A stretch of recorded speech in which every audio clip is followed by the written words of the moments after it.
ఈ హైడ్రా కూల్చివేతలన్నీ ఒక డ్రామాలు. కొద్దిమంది కూలగొట్టి మిగతా వాళ్ళందరినీ భయపెట్టి వసూలు చేసుకోవడానికి, హైదరాబాద్ లో ఉన్న వాళ్ళందరినీ భయపెట్టి ఇచ్చి డబ్బులు వసూలు చేసుకోవడానికి ఉపయోగపడుతుంది తప్ప వీళ్ళకి అంతమించి ఏమీ కాదు.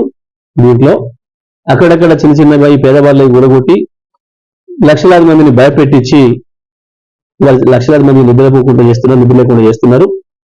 వాస్తవానికి వాళ్ళు ఇక్కడ ఈ నిర్మాణాలన్నీ కూడా గత కాంగ్రెస్ ప్రభుత్వంలో, గత సమైక్యాంధ్ర పాలకులు, ఇప్పటి ముఖ్యమంత్రి గారి పాత బాసులు, కొత్త బాసులు, వీళ్ళందరి నాయకత్వంలో ఉన్న ప్రభుత్వాలు ఉన్నప్పుడు జరిగినవే. అవాళ మీ అధికారులు అనుమతులు ఇచ్చిండ్రు. ఇవాళ అసలు పెద్దలు కూల్చకుండా, వాళ్ళ జోలికి పోకుండా చిన్న వాళ్ళను, పాపం మహబూబ్ నగర్ లో చూసినాం మనం, వికలాంగులను కూడా చూడకుండా, సోయలేకుండా అనేక చోట్ల ప్రభుత్వమే అనుమతులు ఇచ్చింది, అనేక చోట్ల ప్రభుత్వమే వసతులు కల్పించింది, రోడ్లు వేసింది, వాటర్ పైప్ లైన్లు వేసింది, విద్యుత్ ఏర్పాటు చేసింది. చేసి వీళ్ళు అభయకాలను కూడగొడుతున్నారు.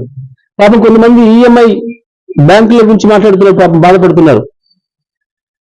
మేము మీ ప్రభుత్వం అన్ని శాఖలు అనుమతి ఇచ్చినాయి కాబట్టి ప్రభుత్వాన్ని నమ్మి మేము కొనుక్కున్నాం, బ్యాంకులో రుణం కడుతున్నాం, ప్రతి నెల ఈఎంఐ కడుతున్నాం. ఇప్పుడు మీరు అకస్మాత్తుగా మా ఇల్లు కూడగొట్టిపోతే బయట పోయి ఇల్లు కిరాయి తీసుకోవడానికి మాకు డబ్బులు లేని పరిస్థితి ఉంది, బ్యాంక్ ఈఎంఐ కట్టి తీరాల్సిందే, మా జీవితమే బ్యాంకులో ఇటుకపోయి ఉంది అని చెప్పి వందలాది మంది ఏడుస్తా ఉన్నారు, చూస్తున్నాం మనం. కానీ ప్రభుత్వానికి ఒక పద్ధతి లేదు, విధి విధానం లేదు. ఎవరి మీద కొద్ది మంది మీద కక్షతోని ఇది ప్రారంభం చేసి ఇటువంటి మూర్ఖత్వం చేస్తా ఉంది, మూర్ఖత్వం చేస్తా ఉంది.